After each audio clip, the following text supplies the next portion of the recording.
हम इस वक्त जम्मू में जीएमसी के बिल्कुल बाहर हैं और मेरे साथ वो परिवार मौजूद है जिनका एक बेटा इस वक्त जो है वो ज़ेरे इलाज है।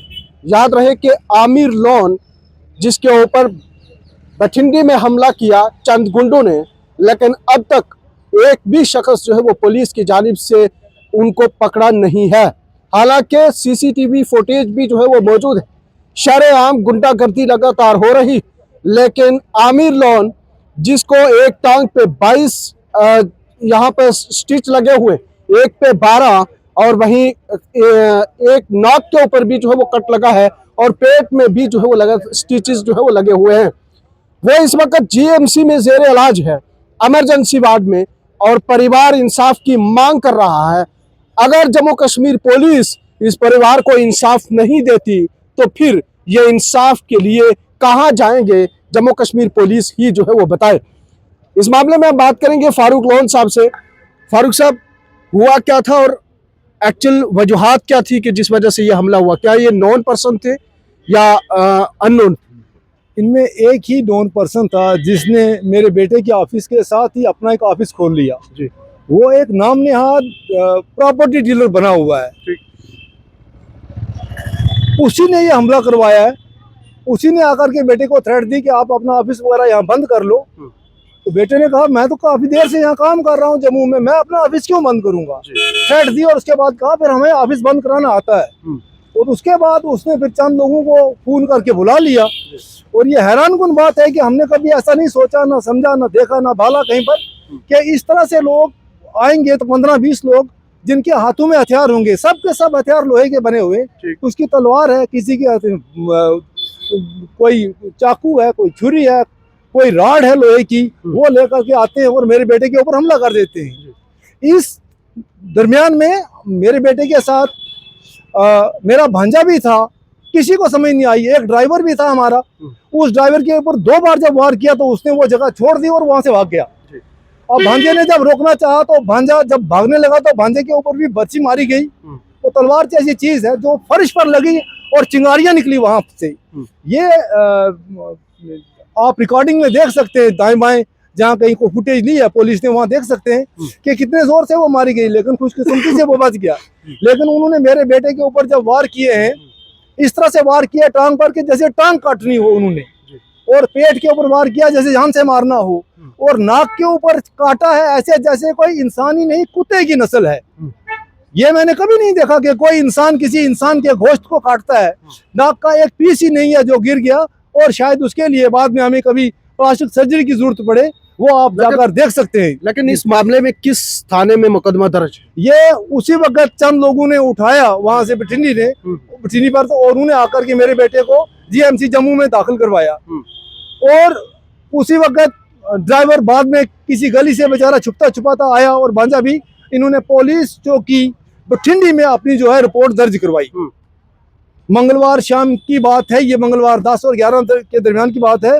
आज सोमवार होने को आई है, लेकिन बदकिस्मती से कोई भी आदमी पुलिस के हत्थे नहीं लग रहा है। हमें थोड़ा सा अफसोस भी होता है।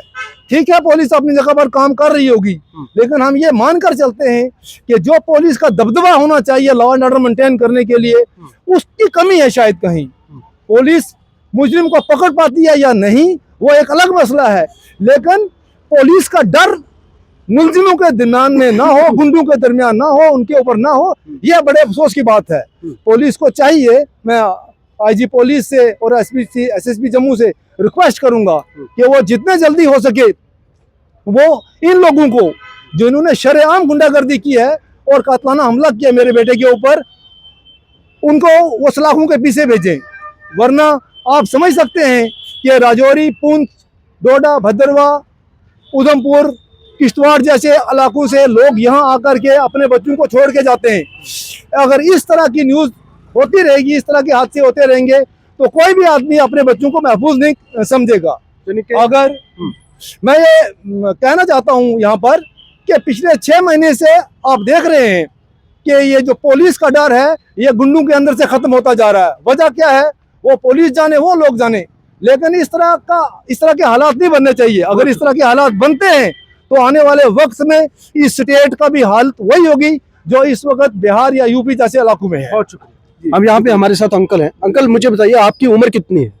मेरी उम्र 80 तो क्रॉस है जी। 80 तो क्रॉस है। आपने कभी इस तरह का वाकया देखा? नहीं देखा जी, नहीं देखा जी, नहीं कभी देखा, नहीं देखा। 47 से लेकर आज तक नहीं देखा। और अगर कहीं कोई वाकया होता तो पुलिस एक्शन भी लेती है? लेती है, लेती यहाँ नहीं थी, लिया। पर यहाँ नहीं लिया। यहाँ गुंडों का राज है। इंसाफ की उम्मीद लगती है? अभी तक तो नहीं लगी, पर देखते हैं क्या करते हैं ये। तो नहीं तो हम भी कुछ करेंगे। फिर देखते हैं। मैं बूढ़ा आदमी हूँ, देखूंगा, मैं भी देखूंगा क्या होता है। ये परिवार इस वक्त जीएमसी के बिल्कुल बाहर है और इंसाफ का इंतजार कर रहा है। 1 हफ्ता होने को है, लेकिन अब तक इस परिवार को इंसाफ नहीं मिला है। जम्मू कश्मीर सरकार और पुलिस के इस रवैये पर कई सवाल उठ रहे हैं कि आखिरकार इंसाफ इस परिवार को कौन देगा। आमिर लोन के ऊपर शरेआम दिन दिहाड़े कातिलाना हमला होता है, तो इस परिवार को इंसाफ अब तक पुलिस क्यों नहीं दे रही है? क्या इन गुड्डों के पीछे, पर्दे के पीछे कोई और है जिनकी शायद से अब तक पुलिस उन लोगों को पकड़ने में नाकाम है? ये सवाल पैदा हो रहे हैं उस वक्त जब पुलिस की अब तक वो कार्रवाई देखने को नहीं मिल रही है जो उन लोगों के खिलाफ होनी चाहिए थी। और ये परिवार इंसाफ की भीख मांग रहा है, इंतजार कर रहा है कि जम्मू कश्मीर के वो होनेस्ट ऑफिसर जो पुलिस के हैं, क्या वो इस परिवार को इंसाफ देंगे, या जो गुंडों के पीछे आका बैठे हैं उनके डर से इस परिवार को इंसाफ नहीं मिलेगा और पुलिस जो है वो खामोश तमाशाई रहेगी और ऐसे ही आए दिन गुंडागर्दी होती रहेगी।